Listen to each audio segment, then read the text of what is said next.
Hold My Teeth While I Teach You to Dance, a novel by Mike Johnson. Chapter 1.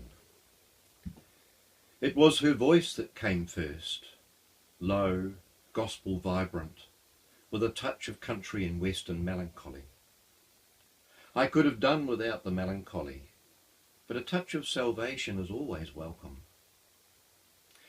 I'll always associate that voice with a small town in New South Wales called Adaminaby, and an Auckland spring that had arrived too early and too warm. It was the morning of another of those El Nino days, fresh to begin with, yet sooner or later giving way to a droughty lethargy.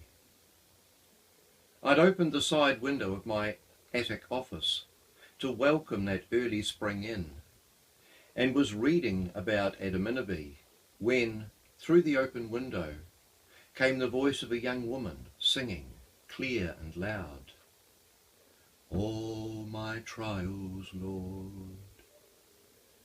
At first I didn't take any notice. I was too deep in my story, which I'd come across while researching Australian droughts. As a result of the worst drought in 1,000 years, a small town called Adaminaby in New South Wales, drowned in 1958 to create a massive artificial lake capable of holding 8 times the volume of Sydney Harbour, is slowly emerging from its watery grave as the lake, Lake Edgecombe, dries up. The lake has dropped 36 metres, revealing remnants of the life that Adaminaby residents once had to leave behind. A petrified town in a mud-encrusted time capsule, The Independent reported. Quote, "The receding waters have exposed rusting machinery, broken bedsteads, old bottles, tyres, smashed crockery, and even the odd shoe. Brickwork, the stone foundations and doorsteps of dismantled houses can be seen. The Catholic Church's staircase and 2 gate posts have reappeared. One of the inhabitants, now in his 80s, recalled going to dances in town on a Saturday night and said that the wandering among the wreckage, dotted with the blackened skeletons of trees, had been an eerie experience." A ghostly Saturday night dance, a slow waltz against the backdrop of blackened trees, a woman's voice suddenly made louder by a lull in the wind. "There grows a little tree in paradise.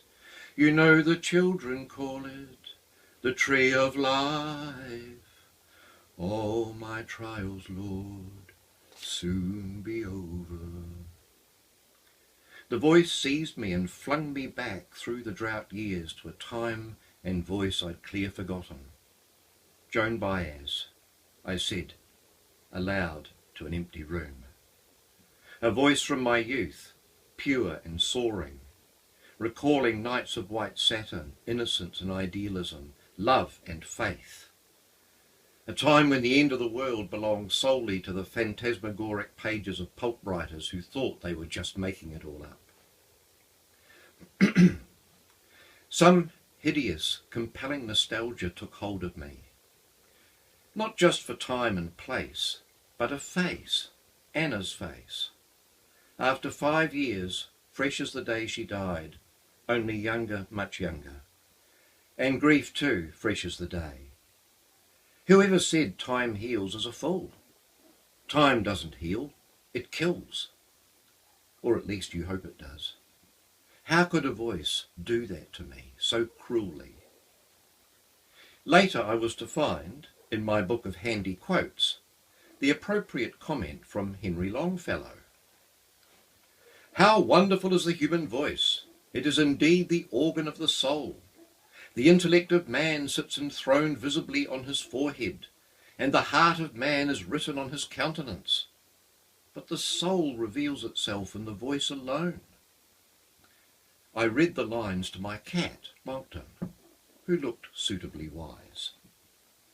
It was the melancholy that got me in all my Anna places, similar perhaps to the melancholy that possessed the 80-year-old Anamainabe resident, as he walked through the beached remains of his youth, the strains of a country dance still in his ears as he gazed at a marooned yacht, now lying in the middle of the desert-like landscape.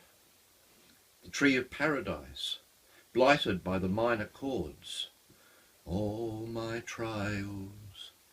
I got up out of my chair like a zombie from a Romero movie and walked to the window.